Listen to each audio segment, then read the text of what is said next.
Okay, my friends, Roger once again, Mudfossil University, with the biggest mystery in our solar system. Why does Venus spin the wrong way? It's spinning backwards. Everybody else spins right hand rule, Venus spins left hand. Why is Venus hot? Why are all these why is there no magnetic field? Venus is the only planet that has all of these issues. Now, here's the reason. First of all, let me tell you what the current science is, 2020. First of all, they admit Venus is the biggest mystery in space. They have no idea why it does this. Now, it's the same size as Earth.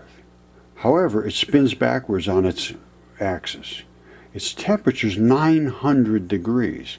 It has no magnetic field. Only planet that has no magnetic field. Not, all of them have magnetic fields. And all of them spin. And it's spinning, but it's spinning backwards. Now, Velikovsky, though, did research on Venus. In 1950, he wrote a book called Worlds in Collision. And, boy. Hold on a second. Yeah, it was Worlds in Collision. I wrote this book, Mudfossils, Velikovsky, Minds in Collision. Because, I mean, I was just destroyed for talking about this. And this is what I said. And this goes back to 2016.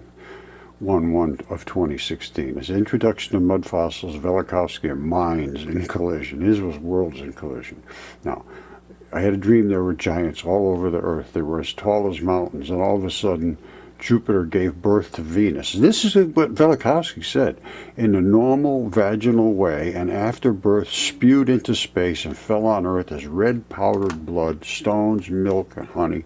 There was giant chunks of meat in space, 750,000 times bigger than us. Comets of meat streaming barbecue gases as they flew by. This is my dream. Astronaut suits smelled like steak. Meteors had veins and arteries, water had a memory, and light was actually a fluid. The sun fed the solar system with electrons. What a dream. Then I woke up and realized I wasn't dreaming.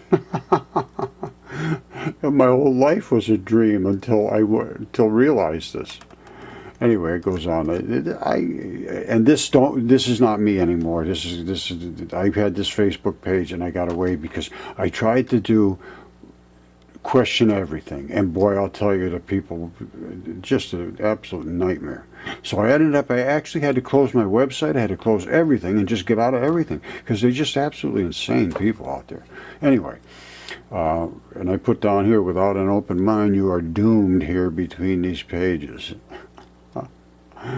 And what was I got to? This is message from Velikovsky's archivist. I have been asked by the compilers of the Velikovsky archive to briefly describe the present condition of the unpublished manuscript entitled In the Beginning. As Velikovsky explains, parts of this volume were already complete in the 40s, originally formed part of Worlds in Collision. The present manuscript also incorporates material written for a volume entitled The Test of Time. No, I didn't put this in there, I don't think. I guess maybe I did. This goes back a while. Well, you know, it's like 4 years ago, 5 years ago. I am a Mudfossil researcher. Let's see, what is this? In the Beginning. Okay, yeah, that's right. Now I remember, yeah. This is all the things. This is all the stuff by him. Absolutely, yeah. Now I'm remembering. I'm going to go back and read all this, because now with the recent things that I've uncovered, I mean, he goes through everything. The Hebrew cosmology. They had written a bunch of stuff that seems to be true, and then he goes through the ages and the deification of the planets, because the planets are deities. They're deities. This guy was on top of this stuff. He had the giants, the Nephilim, the deluge, Saturn and the flood, Jupiter, worship of Jupiter, Jupiter of the thunderbolts. I mean, he had everything. This guy really knew what he was talking about. Come, weigh me the weight of the fire, or measure me the measure of the wind, or recall me the day That is past. Wonder what that means. Anyway,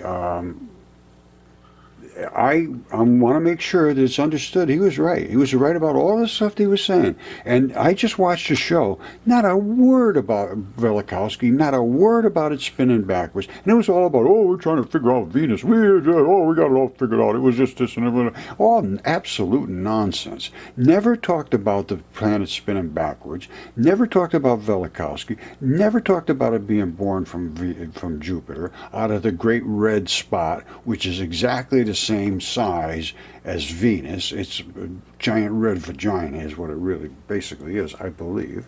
And that's what was recorded. I'm sorry. That's what Velikovsky reported it. I believe it. Okay, now don't forget, this is about our solar system and about pretty much what Immanuel Velikovsky originally researched, what the ancients said about Venus. Now, we know Venus spins backwards than every other planet. Now, when I show you why it's 900 degrees, and it's basically the same size as us. They expected it to be a similar temperature and all kinds of similar, but it's totally different. And the reason is, it is spinning backwards. There's what's called a right-hand rule. And when in the right-hand rule, it sort of goes with the flow. It's almost like a ball rolling across a parking lot. Now, if you push that ball across the parking lot, but the ball was spinning backwards as it was going across, you'd have all kinds of heat and scrubbing. That's what's happening with Venus. All the other planets are rolling forward across what they are interacting with. Venus is going in the same direction, but instead of rolling with it, it's rolling against it. Obviously, the damn thing's hot. It's 900 degrees. And it's going backwards, and it doesn't have a magnetic field. Obviously, it is totally different than the other planets, and the magnetic field is generated because of the spin with the other particles, creating an interaction of particles one against the other and creating a field outward. The other way, when it's going backwards, it pulls the field in, and I can actually show you that in the light experiments. Now, I can't be 100% certain of what I'm telling you right now, but I can tell you what. That is light from a red laser, and that is the leading edge of the light coming from the red laser. Light is light. It is the smallest particles basically exist, except for electrons, and then actually dark matter, which we have seen, and I'll show you right now. That is the light accelerating because of a Venturi. It's a fully understood device which crushes particles, forcing them to accelerate, and it pulled the particle, which means that light is indeed a particle, not just a wave. We saw the wave, yes, absolutely, but it is also truly the particle. And what happens is everything in front of it concusses, because not only is it a particle, it is a particle that controls an enormous field surrounding it. So as it comes, everybody's got to get out of the way. That's why you see this rounded glow of particles. Here it's coming. It's saying, get out of the way. And they're starting to glow and concuss. Now, the Venturi comes up, they accelerate. As they accelerate, the particles themselves, which are dipoles, begin to express themselves here as a box. And here's the particles themselves, which is literally photons. Now that photon is back-to-back electrons. This is what an electron would be. Well, they want to be neutral. They don't want to be just floating around electrons, I don't believe. Normally they're going to be attached as light, because that won't burn you. It won't burn into you. It'll bounce off you. Now, they show up just before the Venturi, and then they separate into their own. The black separates from the white. We never knew the black existed. We never had a clue about it, but it is obviously there. Now, this is where it's coming through, accelerating, and these are the spinning particles, and they spin correctly, and which is the least amount of resistance is the right-hand rule. If they spin left, which we have found one that did, I think, And that one there is a glower. I'll show you. You see these? They have a nice field around them. They're creating a nice magnetic field. Watch this. All right, I don't know if I've shown this yet, but these are the fields, and the tiny particle is in the center, spinning like a wild thing. And that creates a field surrounding it, which is what we're seeing here. Now, this one got crushed by actually other fields. So it started red and then it turned blue. That's an increase in energy. Very, very unusual. Now, there's something else that's so unusual that I believe it is antimatter, or I don't know what it is. I'll show you what it is. All right, don't forget, electron flood theory. Here we are at the Venturi, and we still have photons at this point right up to here. They're still like this. Just normal light. You know, obviously it's being accelerated and it's in the laser form, but it's still light. Now, here it is the field that surrounds those photons is crushed. The particles literally separate. They cannot maintain that field.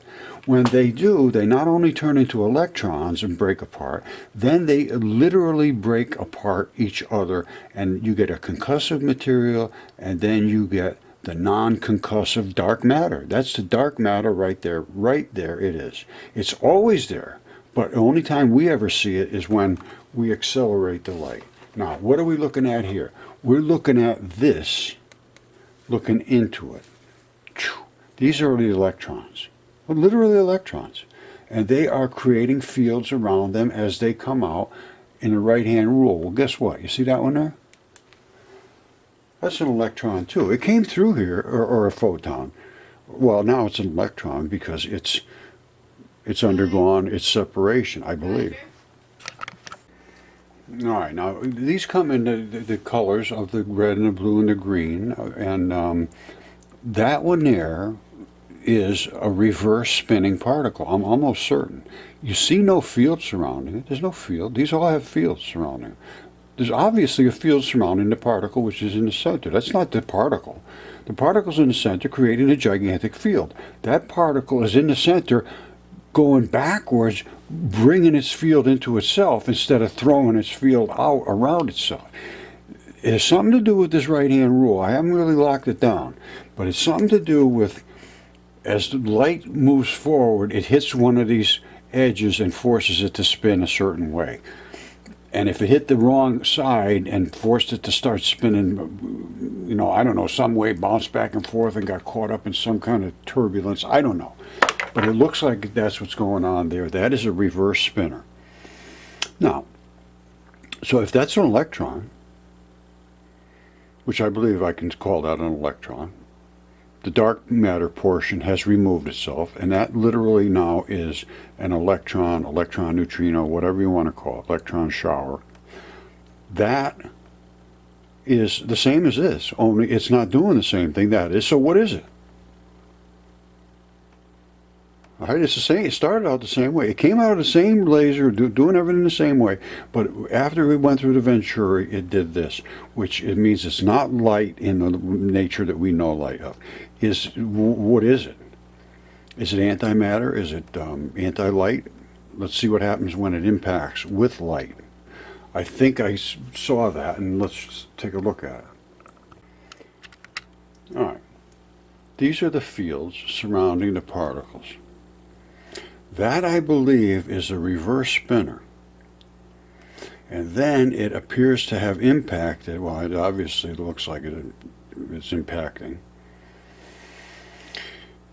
And at some point, it has some form of a definition of some kind of structure that looks like it's turning into this structure, and then it's bleeding that off. Whatever this means, I have no idea.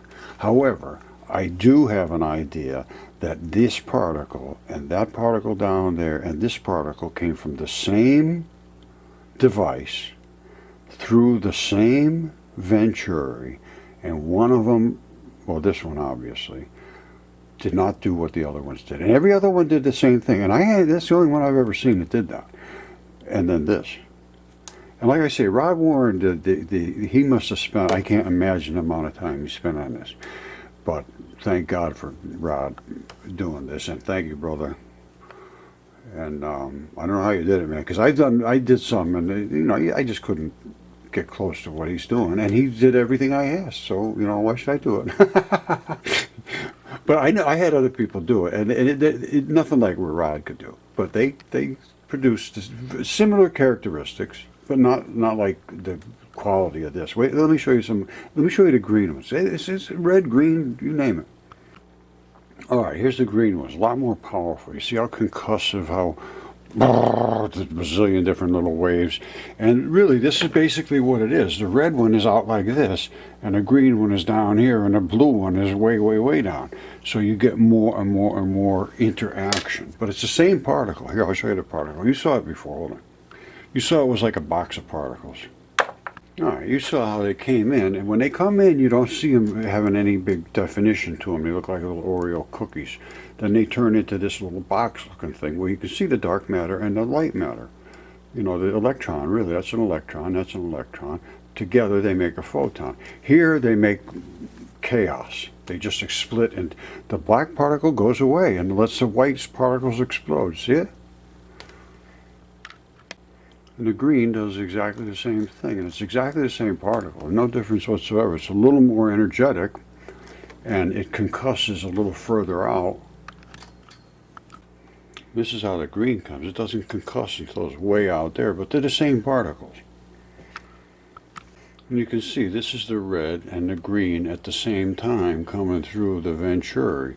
The green and the red interact, and you can see their laser line, but the green then is not interacting with the space like it does because of the concussive value of the red. You see how this is being pushed down and this is being pushed way down because this has the energy, and that's the energetic interaction with the red, but it pushes the red because it's much more reactive and energetic. We can see a couple of little red ones up here, but very little. All of the red ones are being pushed straight down because that's the baby that's got the power. And then it doesn't interact with, because when these hit, they make big balls like this all over. So now this has got to come through those big balls. That's why we see it. But then after it gets through those, it disappears, and then it shows up where it normally would have showed up in the first place if it wasn't for the red. If the red wasn't here, we wouldn't see this until here. You see here, there's no red here. There's just a green. You see the green doesn't interact until way out here. That's the difference. The red just starts immediately. The green doesn't do it till here, but blue would be way out. But same particles. I got to tell you, this is like a whole new revelation. I forgot all about this stuff. Somebody sent me, I don't know who it was, but this apparently is the magnetic field signature of Venus. Totally different, and it's pulling its particles into itself. There's no field. Here's what the normal field looks like. This is spinning backwards. It's supposed to be spinning this way, causing the field to create these magnetic lines of flux as it passes around. Now this is going backwards and somehow pulling those particles right into the center. I really don't know what to make of this, but I can tell you it's absolutely nothing like what a normal, and there is no magnetic field on Venus, so that's why it's not like normal. All right, here's what the magnetic field of Earth looks like. As it spins, its particles are charged. They push against the other particles, forcing a convection of currents through the Earth from the South Pole. They're showing it coming out around this way. It's not really that way. It's going up through here, out around, and coming back down. It's going through the Earth. These particles are coming into the Earth from every single direction, into the pole. The pole is the puller of everything. And as it spins, they flow up through the pole, out, back around, and just like this. As they scrub against the particles in space, it pushes them to make that flow, to create that field surrounding the Earth. So that's why everywhere on Earth, all the electrons are pulled to Earth. That's why. Because electricity pulls them to Earth. Those are electrons. Electrons are pulled to Earth because they want to flow through here, out, and around to create that field. These are the magnetic lines of flux. 100% different than what we see on Venus. And Venus has no magnetic field. Well, I can't remember if I showed you this yet, but let's just sum it up with this. It's the biggest mystery in space is Venus. And the current science is it's same size as Earth. It spins backwards, a left-hand spin. Temperature is 900 degrees because it's scrubbing instead of rolling.